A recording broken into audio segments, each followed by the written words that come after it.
بسم اللہ الرحمن الرحیم۔ حضور اکرم صلی اللہ علیہ وسلم کے طائف کے سفر کا قصہ۔ نبوت مل جانے کے بعد 9 برس تک نبی اکرم صلی اللہ علیہ وسلم مکہ مکرمہ میں تبلیغ فرماتے رہے اور قوم کی ہدایت اور اصلاح کی کوشش فرماتے رہے، لیکن تھوڑی سی جماعت کے سوا جو مسلمان ہو گئی تھی اور تھوڑے سے ایسے لوگوں کے علاوہ جو باوجود مسلمان نہ ہونے کے آپ کی مدد کرتے تھے، اکثر کفار مکہ آپ صلی اللہ علیہ وسلم اور آپ کے صحابہ رضوان اللہ علیہم اجمعین کو ہر طرح کی تکلیفیں پہنچاتے تھے، مذاق اڑاتے تھے اور جو ہو سکتا تھا اس سے درگزر نہ کرتے تھے۔ حضور اکرم صلی اللہ علیہ وسلم کے چچا ابو طالب بھی انہی نیک دل لوگوں میں تھے جو باوجود مسلمان نہ ہونے کے حضور صلی اللہ علیہ وسلم کی ہر قسم کی مدد فرماتے تھے۔ 10ویں سال میں جب ابو طالب کا بھی انتقال ہو گیا تو کافروں کو اور بھی ہر طرح کھلے مہار اسلام سے روکنے اور مسلمانوں کو تکلیف پہنچانے کا موقع ملا۔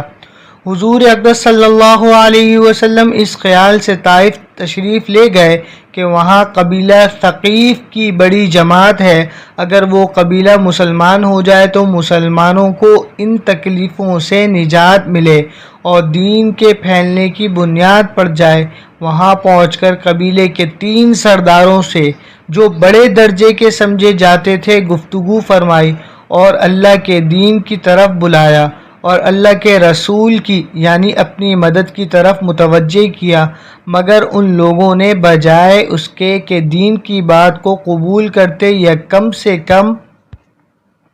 عرب کی مشہور مہمان نوازی کے لحاظ سے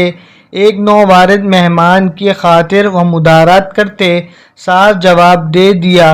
اور نہایت بے رخی اور بد اخلاقی سے پیش آئے۔ ان لوگوں نے یہ بھی گوارا نہ کیا کہ آپ یہاں قیام فرما لیں۔ جن لوگوں کو سردار سمجھ کر بات کی تھی وہ شریف ہوں گے، مہذب گفتگو کریں گے۔ ان میں سے ایک بولا کہ اگر آپ ہی کو اللہ نے نبی بنا کر بھیجا۔ دوسرا بولا کہ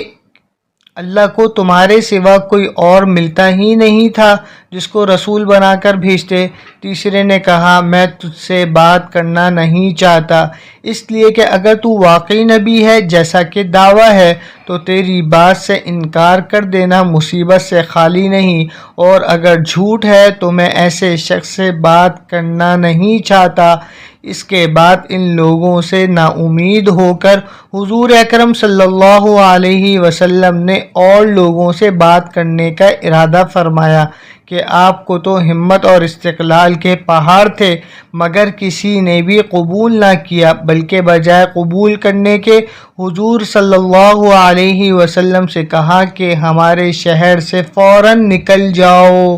اور جہاں تمہاری چاہت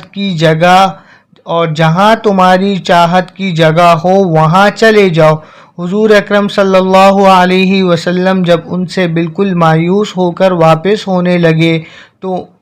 ان لوگوں نے شہر کے لڑکوں کو پیچھے لگا دیا کہ آپ صلی اللہ علیہ وسلم کا مذاق اڑائیں، تالیاں پیٹیں، پتھر ماریں، حتیٰ کہ آپ صلی اللہ علیہ وسلم کے دونوں جوتے خون کے جاری ہونے سے رنگین ہو گئے۔ حضور اقدس صلی اللہ علیہ وسلم اسی حالت میں واپس ہوئے۔ جب راستے میں ایک جگہ ان شریروں سے اطمینان ہوا تو حضور صلی اللہ علیہ وسلم نے یہ دعا کی،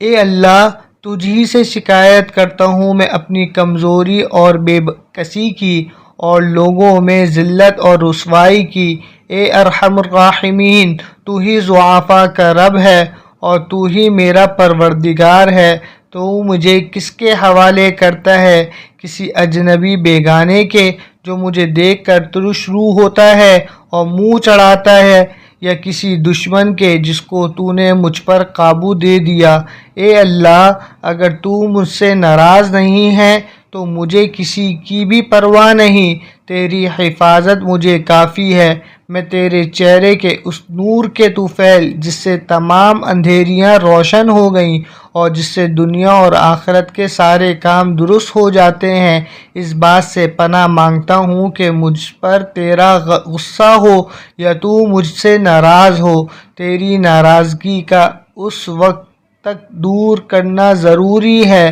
جب تک تو راضی نہ ہو۔ نہ تیرے سوا کوئی طاقت ہے نہ قوت ہے۔ مالک الملک کی شان قہاری کو اس پر جوش آنا ہی تھا کہ حضرت جبرائیل علیہ السلام نے آ کر سلام کیا اور عرض کیا کہ اللہ تعالیٰ نے آپ کی قوم کی وہ گفتگو جو آپ سے ہوئی سنی اور ان کے جوابات سنے، اور ایک فرشتے کو جس کے متعلق پہاڑوں کی خدمت ہے آپ کے پاس بھیجا ہے کہ آپ جو چاہیں اس کو حکم دیں۔ اس کے بعد اس فرشتے نے سلام کیا اور عرض کیا کہ جو ارشاد ہو میں اس کی تعمیل کروں، اگر ارشاد ہو تو دونوں جانب کے پہاڑوں کو ملا دوں جس سے یہ سب درمیان میں کچل جائیں، یا اور جو سزا آپ تجویز فرمائیں۔ حضور اکرم صلی اللہ علیہ وسلم کی رحیم و کریم ذات نے جواب دیا، میں اللہ سے اس کی امید رکھتا ہوں اگر یہ مسلمان نہیں ہوئے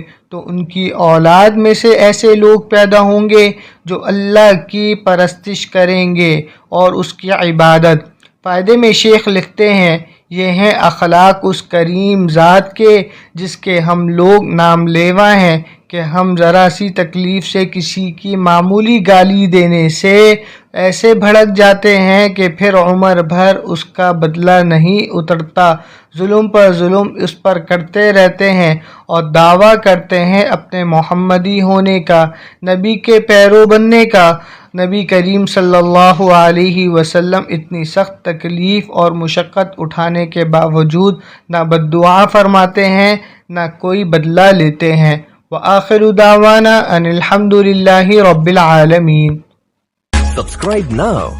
and press the bell icon. Never miss an update.